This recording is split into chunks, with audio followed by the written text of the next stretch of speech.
The entire team at Emsolation want to acknowledge that we are gathered on the traditional lands of the Wurundjeri people.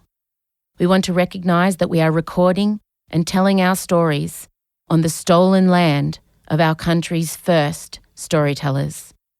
We wish to pay our respects to all Wurundjeri elders and ancestors, and to extend that respect to any First Nations peoples who listen to Emsolation. We recognise Aboriginal and Torres Strait Islander peoples' continued connection to the land and waters of this country, and acknowledge that sovereignty was never ceded. Always was, always will be. Russiano. If you're a kid that grew up in the 90s, you were told you could take daytime looks to nighttime looks by Cosmo magazine every week by adding a heel, but it's not true. And Michael Lucas. He was working at the bakery. This is Emsolation. That's enough. Done. Next. 0 out of 10. Never watched it. Won't. You're in Emsolation. Well, hello there and welcome to Emsolation. My name is Em Russiano. I'm a writer, a singer, a stand-up comedian, a maximalist power queen, a neurodivergent magic brain and a podcaster. And together with my best friend since I was 11, screenwriter Michael Lucas, I bring you this podcast. Hello, how are you? I am so much better than the last time you heard me on the Thursday edition. I was literally coming to you live from under my doona, and I remember at the time thinking, I'm never going to take my health for granted ever again. I was so sick. I was even looking back on photos of when I was just well. I had a sore throat and I'm never going to take for granted. So right now I'm going to sit here without a sore throat. I'm not sweaty. I'm feeling semi-human and I'm appreciating, universe, hear me now. I'm doing what I said I was going to do. I'm appreciating my health being better. But other than that, it's swept through my house, old COVID. My husband is down with it now. We talk about that in the podcast. But a lot of you have contacted me today because Disney have released the trailer for their upcoming animation. It's not coming out until next year, but it's called Elio. And I was across this because I follow when Disney and Pixar announce their upcoming projects. I'm always across that. And so I did know that it was happening, but the first time we've kind of seen any visuals, it's happened. And I got really teary and I was able to show Elio and he was so excited because my Elio is space obsessed, alien obsessed. And the way they describe this child is that he's a bit of an outsider whose special interest is aliens and planets and intergalactic travel. And I have one of those. And the movie's coming out on March the 1st, 2024. That's my 45th birthday. It feels like a sign. And I have to say, you don't think you'll ever get a personalised superhero movie for your child. And the child, Elio, in the movie, he wears an eye patch. So, he's kind of got to overcome certain things as my son does. And I know I'm going to sit and watch watch Elio the movie, probably cry the entire time. But I'm really grateful to Disney Pixar for picking this name because my kid will watch this kid be extraordinary and I think draw a parallel to himself. Maybe I'm reaching. Maybe I'm expecting too much from this movie, but the trailer looks bloody great. And today, because he can recognise his name, I put the computer in front of him and he saw the ELIO and he looked at me and his little face lit up and he said, that's my name. And I said, it is. And we played the trailer and, look, it's a big build-up. It's not really isn't coming out for months and months and months, but thank you for everyone. Thank you for thinking of us. I think, it's going to be fever pitch come March next year. We also, in today's episode, talk about my upcoming trip. It's 8 weeks away and I've already had to begin preparations. And I'll explain why. I'm an anxious traveller, but I also am the engine room of my family. And if you're the me of your family, think about taking yourself out of the market for 2 weeks and what that means to certain organisational things. And part of me wants to just say, you know what, I'm just going to pack myself and I'm not going to think about it and I'm just going to leave and let my husband figure it out. I wish I could do that because Lord knows he does that to me, but I just can't. I can't do that to my children. It's too much, too fast. So we talk about that. We also have a good for her. I mean, it's not going to be hard for you to figure out who it is this time. It's Kylie. It's Kylie. I can't keep it to myself. We're so excited for Kylie. She's had such an amazing few weeks. We're very happy for her. We also discussed Michael's, he's watching The Idol, the new Sunday night HBO/binge. It's taken over Succession. I have extreme issues with it. Michael's watching it. All of those things. All of the things you have to look forward to. So I'll stop chatting and we'll get straight to it. Thank you for all the feedback also on the Art Simone interview, which is out now on Extra for subscribers only. Art, of course, is Drag Race royalty. She was in RuPaul's Drag Race Down Under, season 1, and easily in our top 3 drag queens here in this country. And I hope to see her in All Stars. So that's been fantastic feedback on that one. I kind of loved being able to nerd out on Drag Race. It's the first time I've really done that on this podcast properly. So that's good. If you want to listen to it, you need to be a subscriber. You can go to emsolation.supercast.com for all the information. All right, my darlings, thank you for being here. Enjoy. We're back. Back to usual. It's all good. It's just a week where I wasn't able to actually speak. But we're back. Play the music.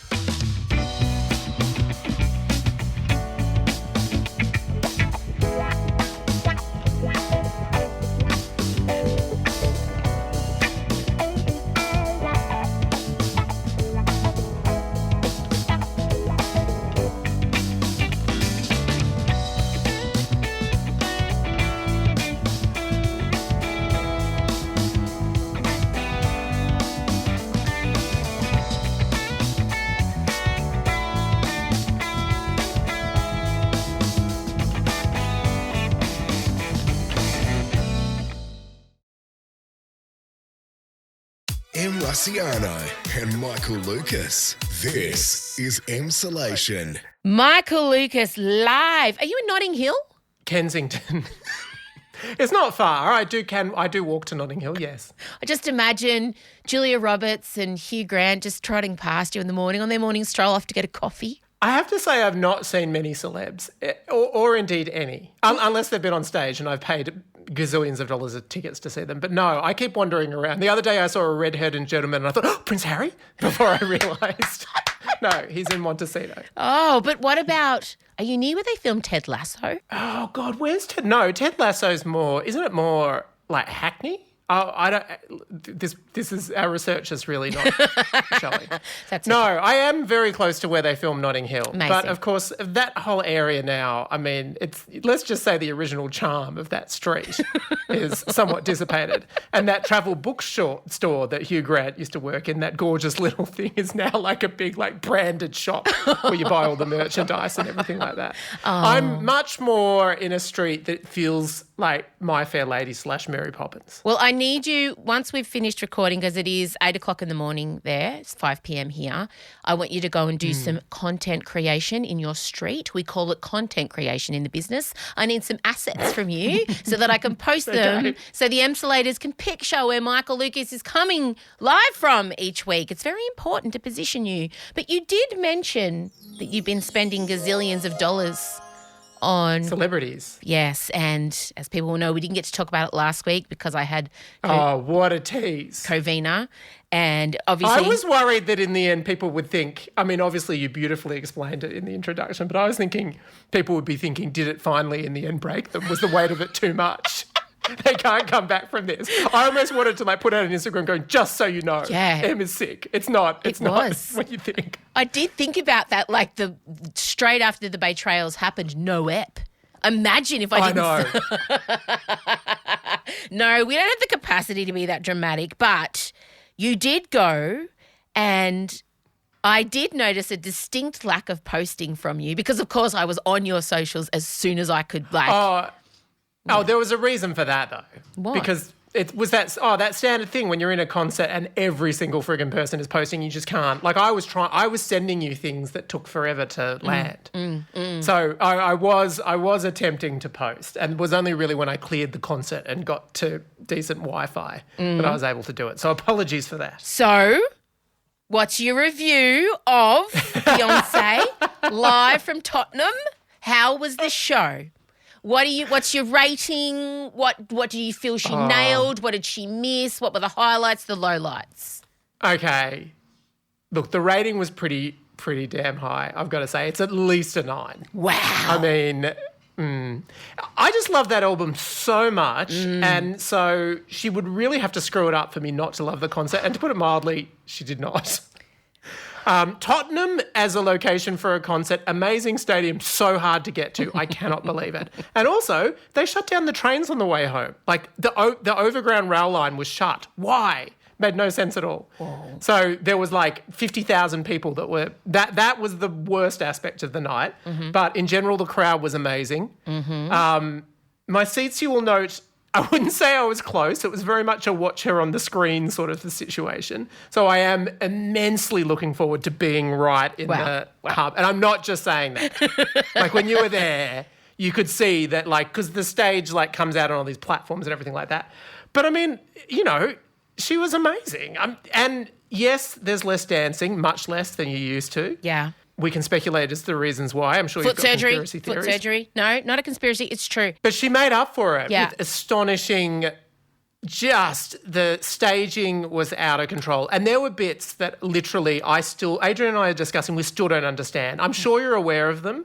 Like one time there was like this enormous, and when I say enormous, I mean stadium-sized chrome horse that just appeared out of nowhere. Yeah. And at first I thought, is that a hologram? My eyes didn't even accept it as a real thing. And I mean, that sort of shit was amazing. I just didn't know where to look. Vocally, she belted it out for 2.5 hours. I mean... Incredible. Blue Ivy came out. I saw. Yeah. Dancing like a classic TikToker, just 50%. She's Britney Spears in Vegas. Yeah. But she's only 11.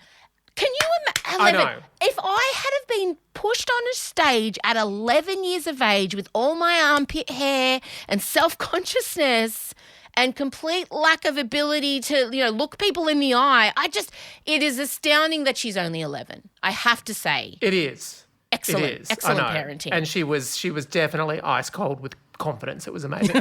The other reason why I can't wait to be down in the pack is obviously the mega fans, the Beehive. You should see how far they went. Like they were in these spectacular costumes and they were just beside themselves. They were performing the cuff it dance. They were just doing everything. Where I was sort of the seats where you get sort of British dudes that have been dragged along by girlfriends going, oh, she got her tits out in that picture. And like, that's the sort of thing you get. So, wonderful. Wait, was Harry Styles there? No, he couldn't make it. He was working at the bakery. I work in a bakery. But it was... Wait, was Michael Caine The crowd was hard in. Well, you're going to lose your mind, basically. You're going to lose your mind. Well, I must confess something. Okay. Can I guess? I think you probably can guess because you know me so well.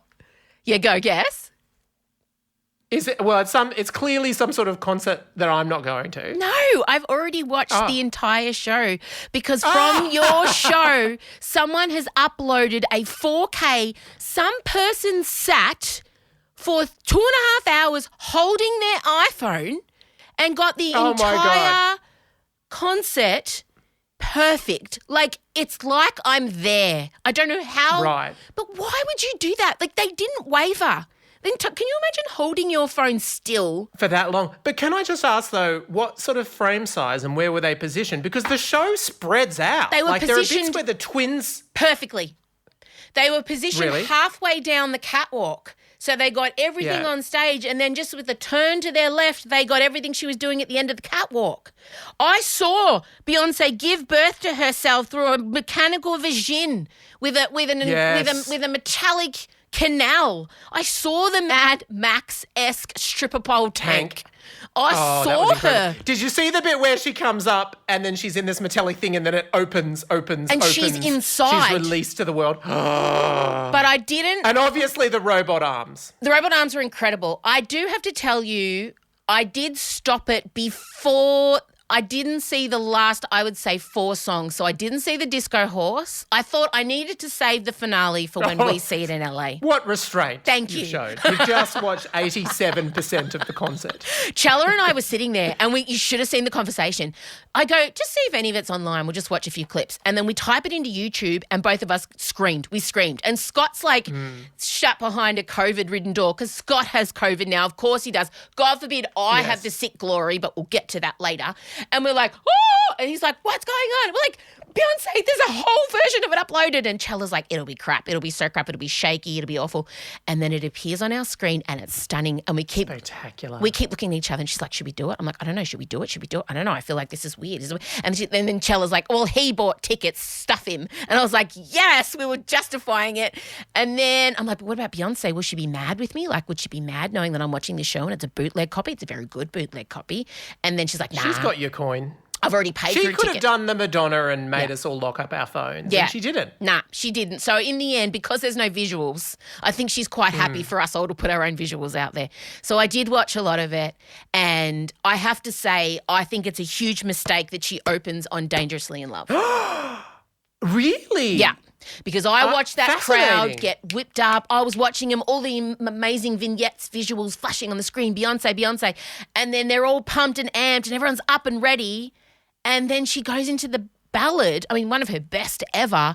But I just saw, and because it was daylight as well, I just watched the crowd drop down. Yeah, but I interpreted that different. For me, the fact that it was daylight was the reason why it was quite good to do, because the thing about that album is once you kick off into that album, you cannot stop. Like, you've just got to go the whole way through the album, which she pretty much does. And so I saw it as, but also it's like she re-announces the concert. Like, she does an initial one and she's like, let me show you my vocal chops while it's really daylight for a while. We'll just sit and have a nice outdoor concert. Then she stops and then she literally puts up Renaissance like we're beginning now. Got it. So I saw it as like a separate little thing. And maybe the And daylight I buffer. didn't mind the lulling. Yeah. Yes. Yes. Okay. The bit where there's no confusion over where I lost my mind. It was cuff it into energy into break my soul into fire.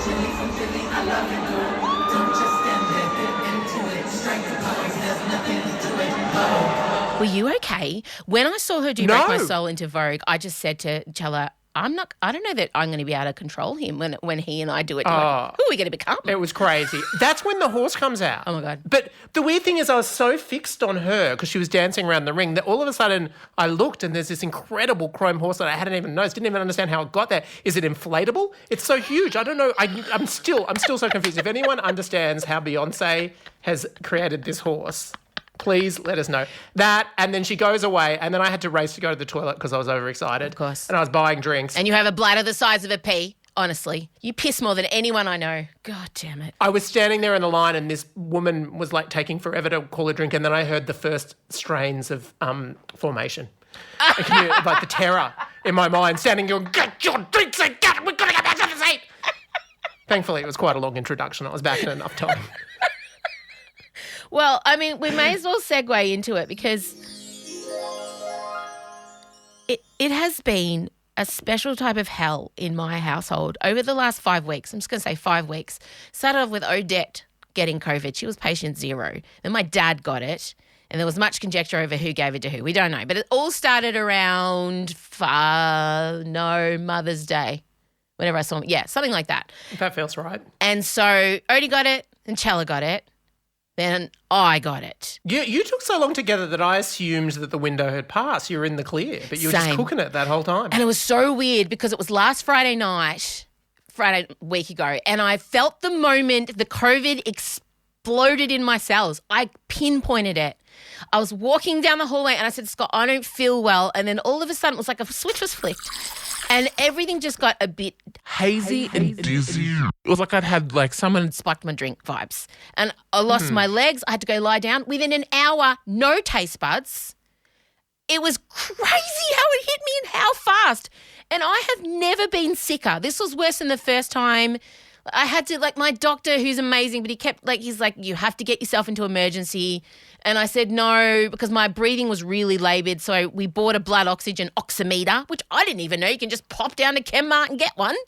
And So we were monitoring blood oxygen and I was so sick and awful. And then I started sort of feeling better on Saturday. And then, of course, Scott Barrow test positive. Now, he is a Novid. He's never had it. He's avoided it this whole time. And I thought he would be a Novid to the end. And I thought it would be a combination of some sort of situation with cycling and just isolation. I don't know how the cycling, I don't know, something to do with Lycra. I don't know. He's outdoors. No, he's never had it.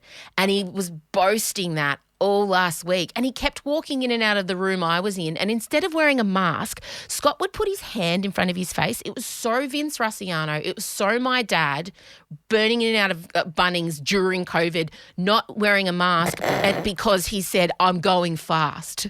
That was my dad's excuse for not wearing a mask. And so Scott was coming in and out of the bedroom I was in like this with his hand over his face.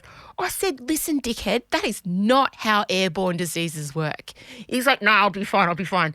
So the fact that he got it, I mean, I don't like that he's unwell, but part of me, I said to him, yeah, how'd the hand mask go, dickhead? How's that working out for you? Oh, yeah. I mean, you can enjoy a moment of I told you so. I'm sure you're a tender and caring nurse, but you've earned that moment. Oh, I can't be bothered And caring how bad for is him. he? He's pretty sick. He's probably as sick as I was. I've never seen Scott bedridden in 20 years. That man cannot sit still or lay still. So he's completely lay out. He's in Elio's room. We've sectioned him off. Like he's not allowed out of this tiny little area. But the annoying thing is I'm still really not well and I'm so tired and I really should be in bed now for another week, but it's on. No one cares. There's no one to look after Mum, and it's so often the case. Like, no one gives a shit. Everyone's just back on me 1,000% while Scott's laying down. I can hear him. There's a new Tour de France documentary out. It's like Drive to Survive, but for riders. It's like the Real Housewives of the Tour de France. Yeah, but with the riders. So he's watching that and he's like, oh, can someone bring me scrambled eggs? Can someone bring me a drink? Oh, I need ice. I'm like, oh, God.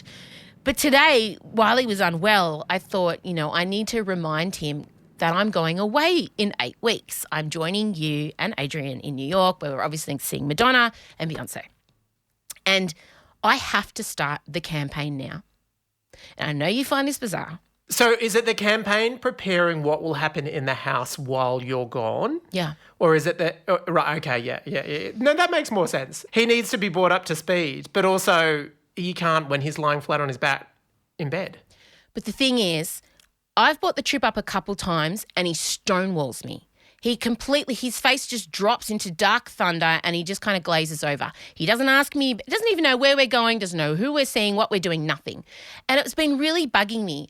And this morning he was quite grateful because I made him some delicious scrambled eggs and he's weak. So I thought, you know what? I'm going to bring up the trip again and see if I get a better reaction because he's grateful to me, he's weak, all the things. And I brought it up again and he managed to muster the energy to get a face like thunder again. I said, what's that? Why do you look like that? And he said, oh, every time you talk about it, I just have to think about all the things I'm going to have to do. And I'm like, mate, it's not like I just drop the mic and be like, see ya, and I don't organise all the meals and all the babysitting and write a schedule. Like, I'm not you. This is a man who has gone off on multiple bike trips, multiple trips to surf in Indonesia, and he just packs himself the day of and drives to the airport. That's it. And I've got this, and I said to him, you're being a spoilt brat. Like, I want you to be happy for me. I want you to ask me lots of questions. And he's like, oh, I've just got a lot to think about, and I've got COVID. I'm like, well, whose fault is that, hand mask boy?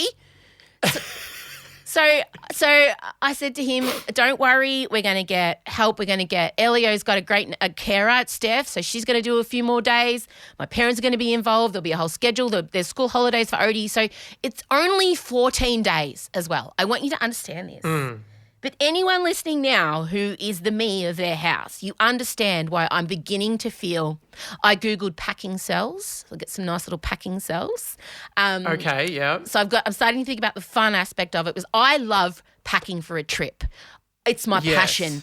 I love it. Like, I'm so organised. There's sections and it's beautiful. On the way home, it is like I've been kidnapped and I'm grabbing my clothes at the last minute. But on my way there, beautiful. Yeah. It's not dissimilar to our attitude to parties. Yes. It's the preparation for the party that is the joy. And then obviously the party, maybe it will be good, maybe not. I think we've got a really good chance of this party being good just because of the divas we're seeing. True. But the preparation, amazing. Yeah. And also because at least this one as well, it's quite a specific, like it'll be very summery. You don't have to contend with different climates. No, yep, that's amazing. And also I'm planning each day. So I'm going to have 14 outfits planned. I've already checked the weather. I've got advanced weather forecasts happening, and I'm going to be a different person in Palm Springs. Who I am in Palm Springs and who I am in LA General and who I am in New York will be three very different M's.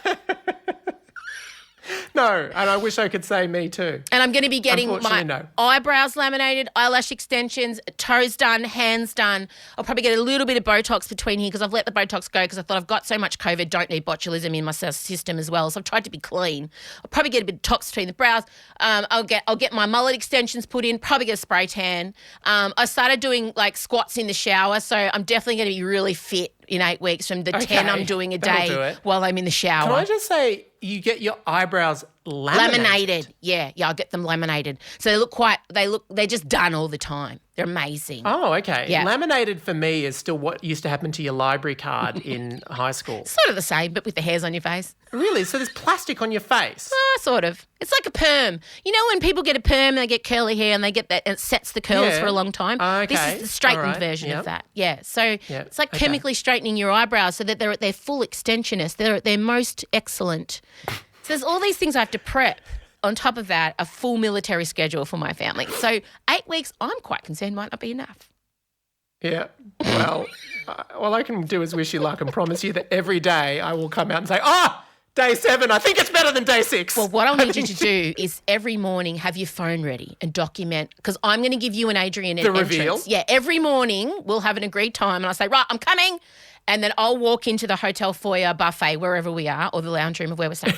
And you'll be needing to film, all right? Because we'll need montage of my outfits. Yeah. Yeah. So that's... You're walking looking unawares. Oh, I'm so excited. I mean, I'm going to be anxious and not enjoy most of the holiday, but the preparation is the holiday in itself. I can't wait. I can't wait. Extra. It's Emsolation Extra. Haven't subscribed to Emsolation Extra yet? Here's what you've missed out on this week. Em Rossiano with Drag Race Down Under's Art Simone. Waited long enough that my NDA has run out. So, I was emailed directly by World of Wonder and they said, just letting you know the NDA is for live. Oh, no. That's fine. Who cares? That's fine. Who's listening to Emsolation, No, whatever. it's fine. We are talking about RuPaul's Drag Race Down Under. And I couldn't bring myself to watch it for a long time. Even though you were on and someone that I love and adore and have known for a long time, because I honestly feel like it didn't represent Australian drag as I know it. How did you honestly... Let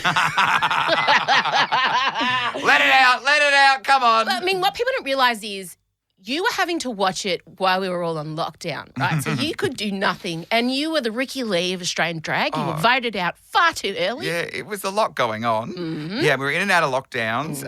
But we knew when we stepped on the set that it wasn't going to go down really well. What the fuck, man? Look, because I was the first one in there. I walked in, said my line, and I said, is this it? Because I had been to DragCon before and been many times, but one of the years they actually set the American workroom up at DragCon. So you could walk around and do photos and see what it was like. So I knew how big it was, how tall it was. High quality. It was amazing. And then I walked into that and I was like, fucking hell. And they shoot it in New Zealand, which is the other thing. We're literally in a shed. You know, like industrial areas that have like the shed and then the little office. That was 2 of those next to each other. One was the main Probably stage. a meth lab too over from you. Of course. But they also shoot the block in there, the New Zealand block, and they're like, under this purple paint is the block floor, and then there's this and then there's that. You know, multi-purpose spaces. They'll probably put doing crews to and from as well. Wouldn't surprise me. But it was, we walked in and we just knew from that moment. But even the workroom being so small, I was in denial. You know, the first episode, I was like, maybe it's like that year on Big Brother where there was 2 houses and then maybe this wall is going to be knocked down and there's the rest of the workroom. They're testing us. I reckon they're testing us. Never came. No. For all that and more, subscribe to Emsolation Extra now at emsolation.supercast.com. It's Emsolation Extra. Em Rusciano and Michael Lucas. This is Emsolation.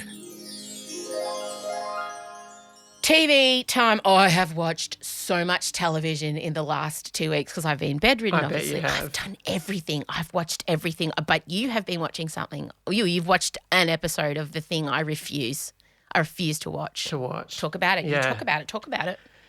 The Idol. The Idol got the most treasured slot in television. It was the Sunday night after Succession. So obviously, you know, everyone's interested to know what are they going to follow up Succession with and what a run they've been on. Let's just put it in context. They've gone from House of Dragon, White Lotus, The Last of Us, Succession. What is the next Sunday night HBO drama?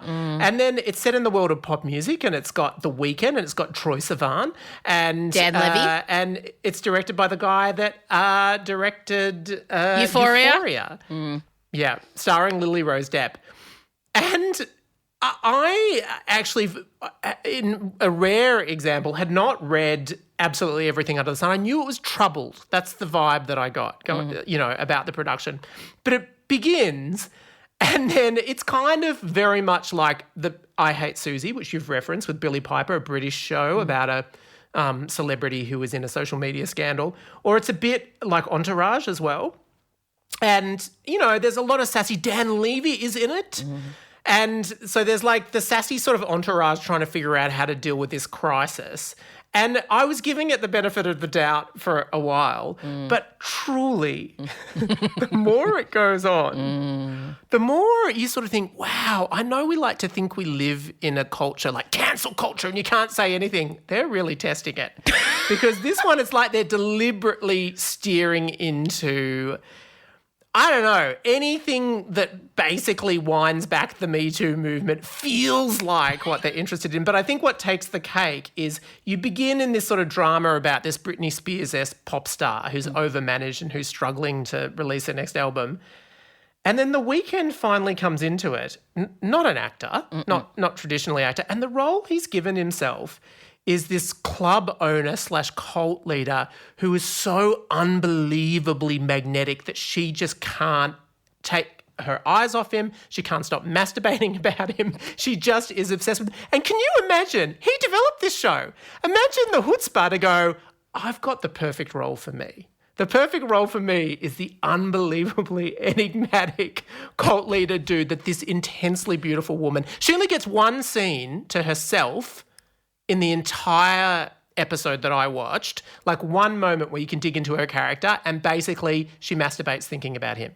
She tries to choke herself while she's masturbating thinking about him. Wait, what? That's where it's at. She tries to... Oh, that's big. That's big in it. She's all about the autoerotic asphyxiation. Isn't that how Michael Hutchins died? It is. There's a lot of it.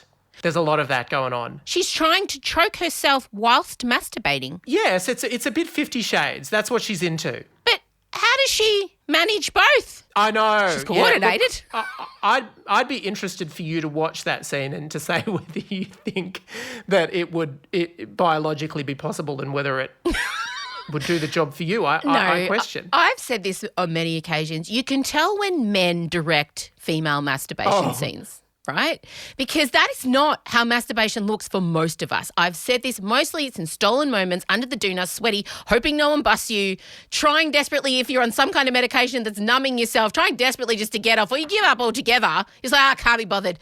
It's never intentionally, I'm not going to shave my vagine and put on lingerie for myself. Or maybe I should. Well, she does it in her enormous empty mansion. But does she look hot? Like she comes home late at night and the whole, it's very 50 Shades. And get this, the mansion is The Weeknd's mansion. And so The Weeknd, like his real life mansion, he was sitting there going, you know what, I think I have found the perfect location for her to masturbate and think of me, my house. Let's put it there. Oh, if I had a dollar. And the climactic scene, can I just do spoiler alert? Please.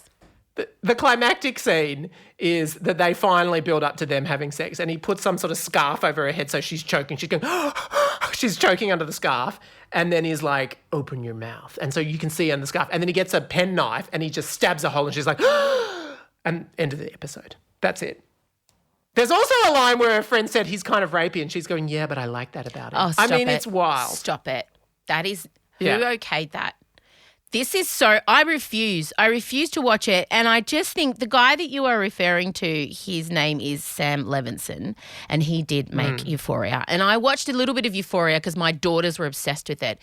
And I kept having to check myself in that, a middle-aged guy directed the scene, because the over-sexualization of teenage girls is his jam. That is what he loves to do. He's got this weird fetish about making really beautiful, young-looking women do these erotic, like, it's so over the top. And the fact that he's carrying this vibe through to this show, and the fact that The Weeknd has been problematic for so long, and those long-time Selena Gomez stans will know that he wrote some pretty awful songs about her when they dated, and some pinpoint a lot of her issues to him. And I just feel like him coupled up with the Euphoria guy is just a match made in misogyny heaven, and I will never be putting my eyeballs on it. I don't care how in my wheelhouse it is in terms of pop divas, and I don't think any of you should be letting your sons watch this show, or like it stinks. And I'm telling you, these two, there's going to be a shit ton come out about them. HBO lawyers are clamping down on it now because they spent a fuck ton on this show. But once this show is out, and if it doesn't do well, release the hounds. There is so much bad shit from that set, I'm telling you. And his house, There's also a bit, the opening scene is her posing for a provocative photo shoot, and she, she's getting her breasts out and everything like that. And there's a whole really long sequence where there's an intimacy coordinator who's made to look like an idiot and then gets locked in a room, and you're meant to sort of cheer. So it's almost like he's sort of saying, I hate intimacy coordinators, and I hate that whole, and the characters are going, she's fine, she doesn't need this idiot. And yeah, I mean, he's really, he's really... But, who was the intimacy coordinator on this? The ghost of Hugh Hefner? Honestly, did they even have one? I can't imagine. Now, Lily, I just want to let you know, do you think they call him the? The is going to choke you. Abel. Until you cannot breathe, and you're going to have your boobs out. Now, are you comfortable? Let's talk about how far we want to take the choking with the. It's just, nah. I don't need any more rape fantasy, young women being exploited. I don't need any more of that. That's enough. Done. Next. 0 out of 10. Never watched it. Won't. All right, let's move to something more enjoyable. Good for her. Good for her. Good for her. Good for her. Good for her. Wow, this week's good for her. It's Kylie Minogue. Oh. Good for her. God, don't call it a comeback though. Her fans will not have it. I learned that the hard way. No. Yeah. Do not call it a comeback. But Padam, Michael Lucas, it finally got you. It got you. COVID got Scott Barrow. Finally, Padam, you're the last gay to let it into your cells. What tipped you over? It's just a great tune. It's so great. And I just love that she is she's a professional and she's here for this moment. She's on American Idol. She is on the weekend here in London. They do this massive summertime thing, the Capitol Ball. It's at Wembley Stadium, and she did a surprise appearance where she came out, sang Padam Padam. Kylie Minogue. And she blitzed it, and the crowd went bananas. I mean, you posted some footage of the crowd going crazy. I love how much, she's yes, as the fans say, it's not a comeback. She's experienced this before. I think the expectation was, perhaps because of how ageist and misogynist culture can be and radio can be, that it was unlikely that she would have a hit of this scale again. But she has. And she is prepared. Well, I think it's a surprise to her. No, it's a surprise. She is equal to this task, and she's going to go out and promote this. And it makes me so happy. And Kylie has always been a distant cousin to me, to Beyonce and Madonna. It's true, because I like a fierce dancer. But at this particular stage, I think it's fair to say that both those women, for separate reasons, are no longer the fierce dancers that they were. And Kylie is I'm just so happy for her. Same. And I love the song. I love it. I love it. And then the brilliance of it is how short it is, because you just press play again because you have to, because you haven't had the fix, you haven't had the feel. It hasn't hit your veins properly yet. But I just feel like there's a collective... Good for her. Even if you don't like the song, I just know I've spoken to people who don't like the song, but they quickly follow it up with, but I'm happy for it. Like, she's our mate. You're like, finally she's getting, but the thing is, you say she is, listen to this. This is an interview she did. She is genuinely shocked. I think the last moment like this would have been Can't Get You Out of My Head, which just took off. Padam has really taken us all by surprise, and I couldn't be happier about it. It's taken on a life of its own. I think this only happens, once in a lifetime. That it's happening again is just wild. I love, if this were Madonna, she'd be like, yeah, of course it is, bitch. It's me, I'm Madonna. But Kylie's just been like, oh, fuck me dead. It's a hit. I can't believe it. The other thing that I love about it is that I feel like, as much as I have never been a mega fan of hers, I'm very, I enjoy her, would see her, and everyone loves Kylie, but not an obsessive fan. No. She has actually been really consistent over the years. Like, that disco album was great. Yeah. But there is this horrible thing that radio stations, it's just there's a cutoff, and they tolerated Kylie until about 40, and they're like, that's it, you're gone now, you're out to pasture. And what's so satisfying about it is the game's changed now because of TikTok. And so songs can take on a life of their own, not needing radio programmers who are typically, you could attest to this, probably older white men to decide what they listen to. And I love that TikTok has decided that this is the song of the summer, and now the radio programmers are scrambling to play it as much as they can. They have to. Oh, my God. The thing with TikTok is not even Katy Perry hasn't cracked TikTok. Dua Lipa sort of. Beyonce did because she's Beyonce, but anyone who's not an up-and-coming TikToker who wasn't discovered on TikTok, even Gaga's not really there. The fact that 54-year-old Kylie Minogue is a sweeping TikTok, a whole new generation is falling in love with her, and they're starting to find the pictures of her as Charlene. They're really starting to go back, and I think she's finally going to get her flowers for the iconic career that she has actually had, and the reinventions and the longevity. It's so great. I'm so happy for her. And also it's been inserted into Padam is in our language now. It's part of the vernacular. Have a listen to this clip going viral. What is your favorite gay slang right now? Padam. Padam? Do you know what Padam is? No. What is it? Kylie Minogue, duh. What does it mean? Are you kidding me? This is gonna go crazy because you don't know. It's the biggest song out right now. So how do you use it in a sentence? People are like, what are you doing tonight? And I go, Padam. Padam. It means being gay and having a great time. Honestly, this conversation is Padam. It's very Padam. Guys, let me know in the comments. Did you know what Padam is? I can't be the only one. Everyone in this vicinity knows Padam. Excuse me. Do you know Padam? Kylie Minogue. So look.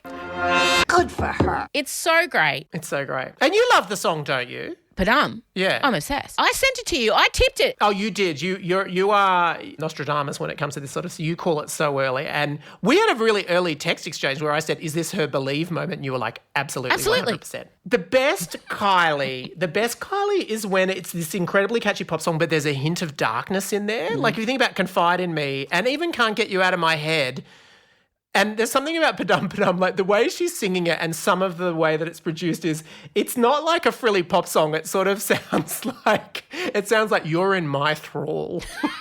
And I love that there's just that edge to it because she can be intensely sweet. There's still the Charlene, but there's something about Padam. It's layers, all right? It's layers. It was also based off an Edith Piaf song. I know, heaven. There's so many layers. It's incredible.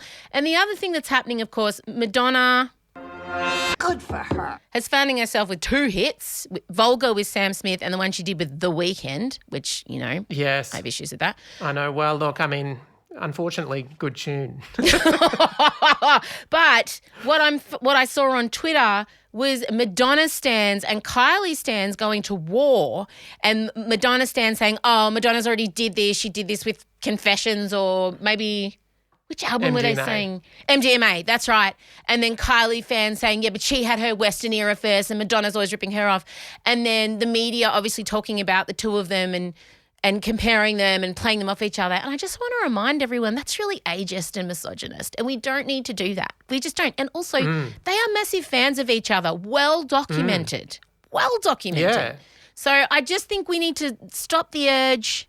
I'm loving the three people I'm obsessed with, Madonna always, Jessie Ware and Kylie, all over 35 and all having an absolute dominant resurgence on the pop charts. Like, it's just gives me hope. Maybe there's a chance for me. I'm 44.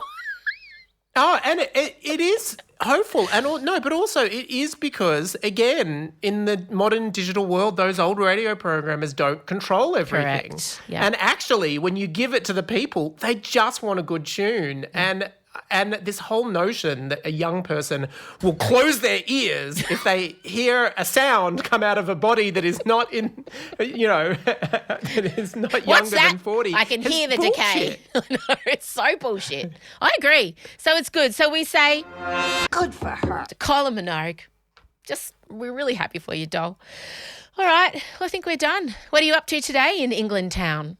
Actually today we're just going to be, it's very warm. It's please. sitting at 30 most days. 30? No, that's quite warm. Like 30 is warm even in Australia, but in England you really feel it. I mean, there's no sea breeze and it's there's a lot of concrete around.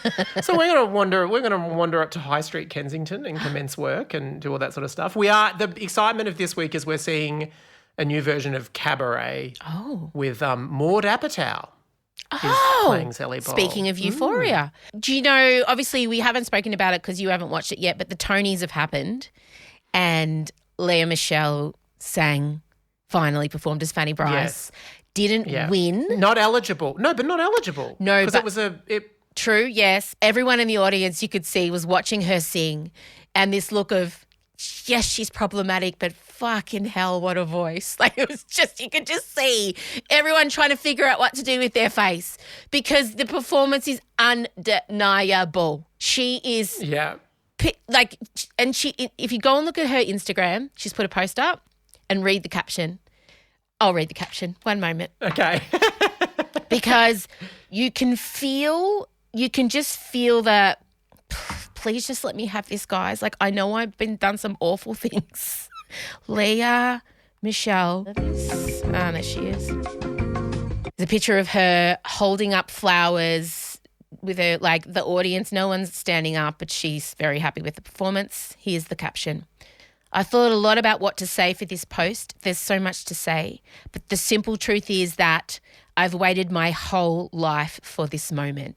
An actual dream come true and an unbelievable honour to finally be Fanny Bryce at the Tony Awards. I got chills. reading that. Yeah. Everything. Well, we're seeing her too. Everything is problematic. We are seeing her. And We are. I don't know. I'm just going to hold everything in two spaces. Yeah. This trip is going to be so intense. Basically, in my mind, it's just you do your wardrobe reveal, we film it, then you go and rest for 5 hours, and then you come out for the evening. Oh my God, I just realised, extravaganzas. shit, I'm going to need shows. I'm going to need show outfits. I'm going to need nighttime outfits as well as daytime outfits. Because, if you're a kid that grew up in the 90s, you were told you could take daytime looks to nighttime looks by Cosmo magazine every week by adding a heel, but it's not true because you're sweaty and there's floral. So I'm going to have to buy more packing cells. All right, I'm back to the drawing board. I've got to go. I've only got 8 weeks. All right. All right. Talk to you soon. Bye. Bye. This is Emsolation. Oh, there you go. What have you got on today? You've got something nice planned for yourself? It's always nice to have something to look forward to. What am I going to do for myself today? I don't know. I've got a giant cold sore, so I've got to go buy some patches. It's always fun to go off to the chemist, isn't it? I'll get myself some lashes. Oh, God, I'm so sad. Do you know what I did this morning? I popped my favourite pyjamas in the washing machine and I've just texted my daughters to put them out in front of the heater because I know I want to wear them tonight. There was a time where I would do that with my favourite outfit, some sequin number, and I'd be off to a club. But no, I am that old that I am specially pre-preparing my favourite pyjamas. I don't care. I embrace it. I am old and young simultaneously. Both can be true. Do you know what I'm saying? When I realised that I'm 45 next birthday because, you know, in the intro I was talking about how Elio comes out on the 1st of March, Elio the movie. And I realised, oh God, that would be my 4-5. And Elio's turning 5. Oh, time's marching on, gang. I've got so much I need to do. So much. And this is part of it. Have a wonderful weekend or week ahead whenever you're listening. We'll have a new AMA out on Friday, a new extra out on Tuesday. And if you're just an Emsolator, not just an Emsolator, if you just do the Thursday experience, we'll be back next Thursday. Look out for merch. We have merch coming. You've been voting on our Instagram. And if you're not on Instagram at Emsolation Podcast, you don't get to be a part of the merch voting. The merch will be decided by the Emsolators. Go there now, check it out, have a vote. But we'll be dropping that in the next couple of weeks. You'll be able to get an Emsolation hoodie, which we're well overdue. Thanks for being here. Chat soon. Bye. Like what you heard and want more? Emsolation is a totally independent, neurodivergent, female-led podcast, which you can help support by subscribing to Emsolation Extra. Get exclusive bonus episodes every Tuesday, question time with Em and Michael, pre-show meetings, videos of the podcast recording, pre-sale access to live events and discount merch, a weekly newsletter, and so much more. Help us by subscribing now or gift a subscription to someone you love at emsolation.supercast.com or get the link via Emsolation socials. Emsolation with Em Rossiano is recorded at Down the Hill Studios, hosted by Em Rossiano with Michael Lucas, executive produced by Benjamin Wasley, produced by Em Rossiano, edited by Ezekiel Fenn, socials by Em Rossiano, Benjamin Wasley and Marcella Rossiano Barrow, with assistance from Jem Evans and Georgia Watts, with videos by James Henderson. Follow us on Instagram at Emsolation Podcast and join other Emsolators at the Emsolation group on Facebook. The answer is Harry Styles. Please take the time to share this podcast with a friend. Give us a 5-star rating and make sure you're following us on whatever podcast app you use by hitting the follow button. Thanks for listening, and we can't wait to chat with you again soon.